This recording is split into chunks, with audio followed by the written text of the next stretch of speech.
Oh, Steph, I'm so sorry you're going through so much, dear. Darling, it's like one thing after the next.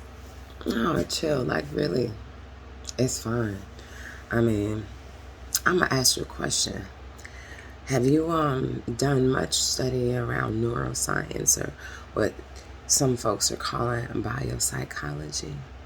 No? Well, let me tell you what I've come to know and what I've come to learn and understand a little bit more. I'm kind of putting together the pieces and connecting some dots. Now, you might think that I'm crazy, but it wouldn't be the first. And quite frankly, I'm okay with it because this makes sense to me. So, you know that in some circles, widely actually at this point, there's some strong links connecting stress and heart attacks, stress and anxiety and strokes and things of that nature.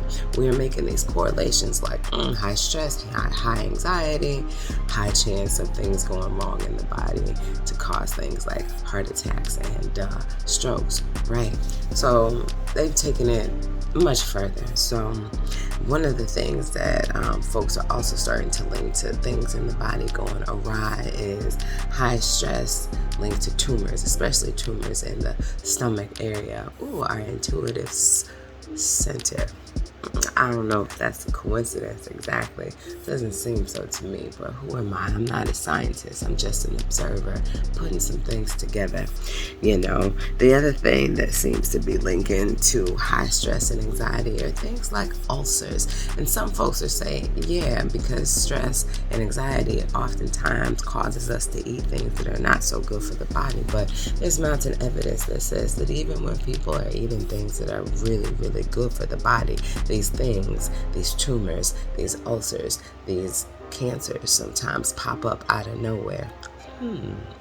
So anyway, fast forward, living in an environment that at a point didn't really seem toxic, but over the years, the rolling time, it was very obvious that it was indeed a toxic environment. And I chose to stay. I chose to roll with it. I chose to say, no, there are things that I can do, like doing more and showing up differently, changing my angle, changing my input. It will change this toxicity. Truth of the matter is, I was wrong, and all the while my stress was mounting, my anxiety was creeping up my chest, it was suffocating the soul in me, and I knew this, but I didn't make a correlation between that and the things that started going on in my body. Yes, I know the body does not lie, right? The body does not lie. And at my cellular level, it seems as though those stresses and those anxieties were taking root and spreading. Anyway, fast forward. There came a point in my life where I knew my at-home life was so toxic that beyond the suffocating feel of anxiety creeping up my throat, it also had me having headaches and spins, ins, and out of suicidal ideation. I said things that I won't repeat here because I know the power of the word. Yes, I know the power of the word, but it made me think things and say things to myself in my quiet moments, my private moments that, quite frankly, probably were on the way to manifestation.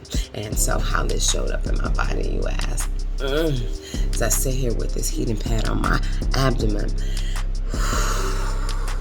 pretty darn sure that cyst ruptured. I remember there were two,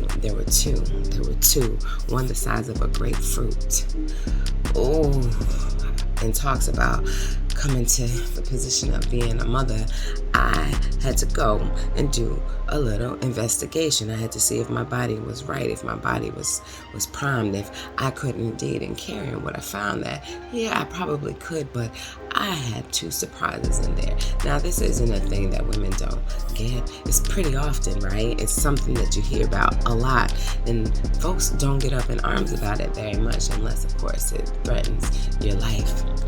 But the fact of the matter remains, there was no reason other than this happens sometimes in the particular space that I was. So I started doing my research because, you know, that's what I do. Anyway, I started thinking, perhaps it was my choices to stay in this toxic environment that aided my body in creating this reaction to these stresses, these anxieties, this toxicity. I don't know. I paused there and left it back then.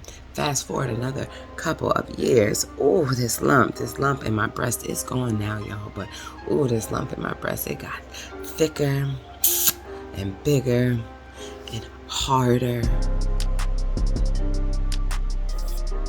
And of course, there was that scare, that word, that thing that has taken so many in my family, my mother, my grandmother, my grandfather, ooh, my aunties, my cousins. Folks have recovered from it, but damn.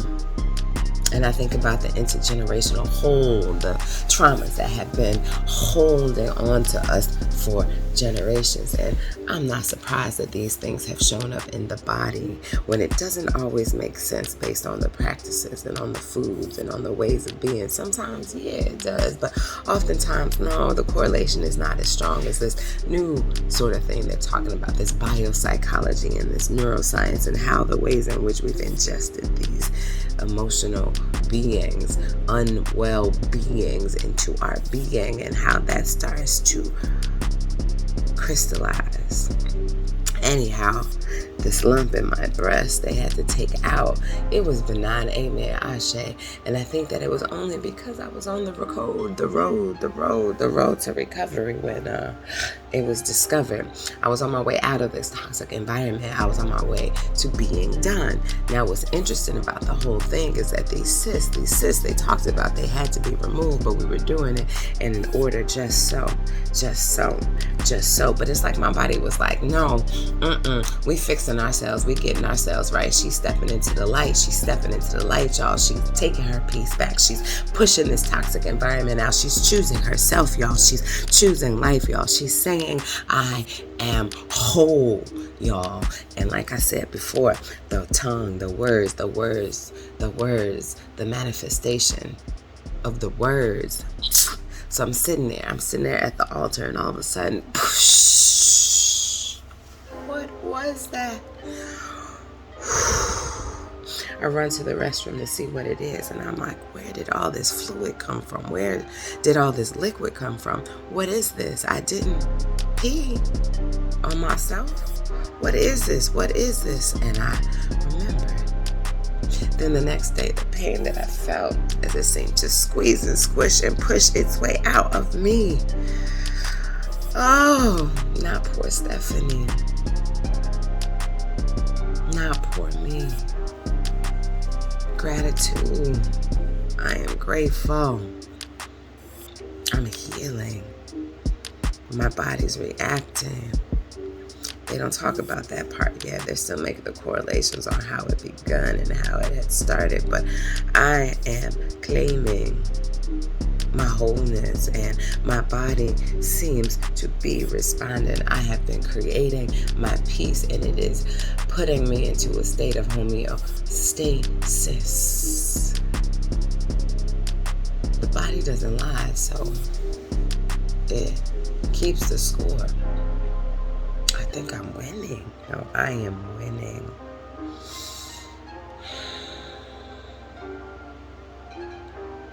Don't feel sad for me. Feel good, feel great. I'm balancing.